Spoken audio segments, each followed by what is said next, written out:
በስመ አብ ወወልድ ወመንፈስ ቅዱስ አሐዱ አምላክ አሜን። ምዕመናን ተመልካቾቻችን እንኳን ደህና መጣችሁ። ከዚህ በኋላ በኦርቶዶክስ እንገባለን፣ ያገባናል። የአማራን ኦርቶዶክስ ሲኖዶስ እናቋቁማለን። ትግሬና ኦሮሞዎች ሲኖዶስ ከፍተዋል። እኛ የጥንቷን ኦርቶዶክስ ግብጽ ያልጫነብንን ዋናው ፓስተር እንደሚባለው ዋናው መምህር ወኛ የመጣሁት ከዛሬ ጀምሮ እኔ ነኝ። ዘበነ ለማ ሊሆን አይችልም፣ አጭበርባሪ ነው። በኋላ ልደታ ሰብኮኝ ለትምህርት ብሎ ይሄው 10 ዓመት ሆነው አልተመለሰም። ስራቸውን እየሰሩ ነው። ዲያስፖራውን ይዘው እየለበለቡት ነው። ስለዚህ ዲያስፖራውን ነፃ ለማውጣት ሞጣ ቀራኒዮ ዛሬ ተሰይሟል። የምታዩት ይሄ ከኢየሩሳሌም መስቀል ነው። በጣም በጣም በጣም መንፈስን ሁሉ ያረጋጋዋል። እናቴዋ ባይዘው እኔ ኦርቶዶክስ ነኝ። በጣም ልም ያልኩ አክራሪ ኦርቶዶክስ ነኝ። ስለዚህ በስመ አብ በሉ አንድ ጊዜ። በስመ አብ ወወልድ ወመንፈስ ቅዱስ አሐዱ አምላክ አሜን። 3 ጊዜ በሉ። በስመ አብ ወወልድ ወመንፈስ ቅዱስ አሐዱ አምላክ አሜን።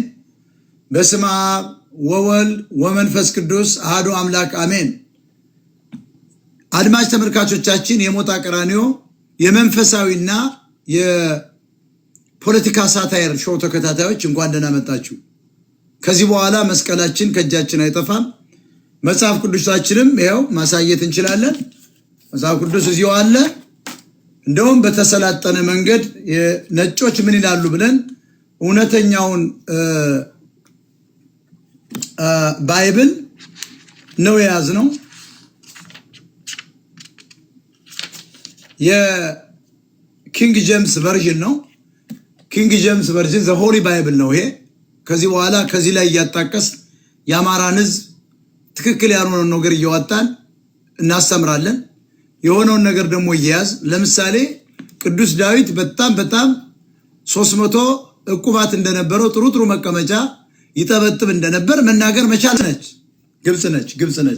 ግብጽ ሳታጠፋን አትቀርም።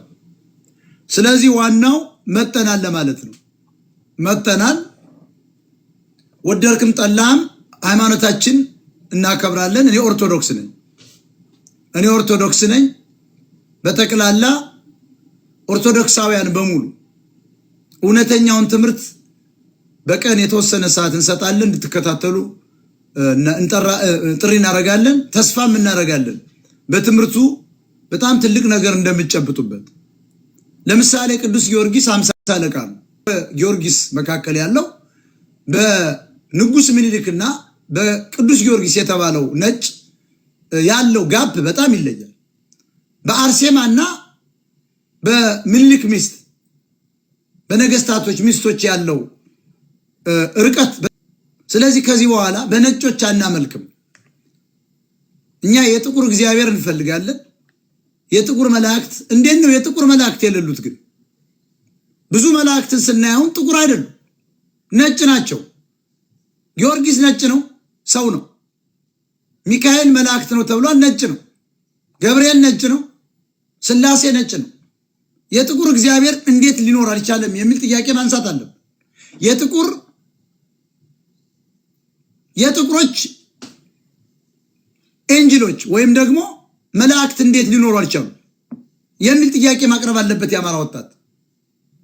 የጥቁር እግዚአብሔር እንዴት የለም? ነጭ ከሆነ እግዚአብሔር ጥቁሮች ለምን እናመልከዋለን የሚል ጥያቄ ማንሳት አለበት። እንደኛ ትምህርት ግን እግዚአብሔር አይዳሰስም፣ አይጨበጥም፣ አይታይም። ለሙሴ እንኳን መታየት አልቻለም። ሙሴ ፊትህን ከልልልን ነው ያሉት። አላወቀም ሙሴ 40 ቀን 40 ሌሊት ጾሞ ጸልዮ ሲመለስ ሙሴ ጸልዮ ሲመለስ አንጸባረቀ ፊትህ። አይናችንን ወጋን ብለው ወደ ታች ተደበቁ ይላል። ምኑ ናቸው አለ ሙሴ። ፊትህ ያንጸባርቃል አሉት። የእግዚአብሔርን ኃያልነት ሙሴ አሰበ። እኔ ያላየሁት እግዚአብሔር በእኔ ላይ ስራውን ሰርቷል ማለት ነው። ምንድነው የሚታያቸው አለ። በጣም እጅግ አይን ውስጥ የሚገባ ማየት የማይቻል ነጸብራቅ ብርሃን ይታየናል አሉት። ተመልከቱ፣ እግዚአብሔርን ማየት አይቻልም። ካየው ትሞታለህ። እግዚአብሔርን ያዩ የሉም። እግዚአብሔርን የዳሰሱ የጨበጡ የሉም። እንደ ዘመኑ ፓስተሮች እንደ ዘመኑ እዩ ጭፋዎች ከእግዚአብሔር ጋር ደብዳቤ ተጻጻፍን የሚሉ ምድሪቱን ሞልተዋታል። እግዚአብሔር አለ፣ ስፒሪት ነው። እስካሁን ያለው የኦርቶዶክሳዊ የካቶሊካዊ ካቶሊካዊ ሌሎችም የጴንጤኒዝም ፍቅርሲዝም ትምህርቶች በሙሉ እግዚአብሔርን አላወቁትም። እግዚአብሔር መንፈስ ነው። ስላሴ ብለህ የነሶቅራጥን ስዕል ይዘህ የምትመጣ ኦርቶዶክስ አንቀበልህ። እግዚአብሔር አይዳሰስም፣ አይጨበትም፣ አታየውም፣ አያናግርህም። የሚያናግራቸው የተለዩ ሰዎችን። ስለዚህ ዋናው ትክክለኛ ኦርቶዶክስ እኔ የምሰብከው ነው። ግብፅ አታላ ለአባይ ለሪሶርሳችን ስትል በተለይ አማራውን አጃጅላ ቀርታለች።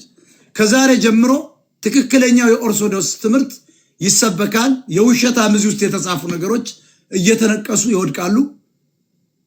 እኛን መጽሐፍ ቅዱስ አሸክመው እነሱ ኒኩሌር ተሸክመዋል። እኛን መጽሐፍ ቅዱስ አሸክመው እነሱ አይፎን ይሰራሉ። እኛን መጽሐፍ ቅዱስ አሸክመው እነሱ በሜካናይዝ ያርሳሉ። እኛን መጽሐፍ ቅዱስ አሸክመው እነሱ ወይን ከፍተው ይጠጣሉ።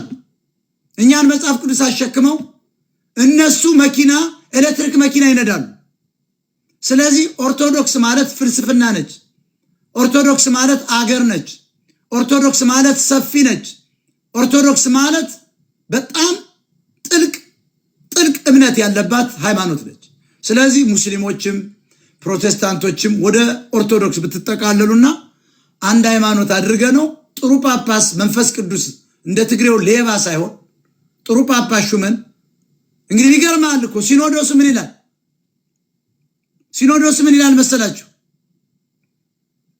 ሲኖዶሱ የሲኖዶስ ሕግ ፍትሐ ነገሥት ምን ይላል? ጳጳስ ሳይሞት ጳጳስ አይሾም ይላል።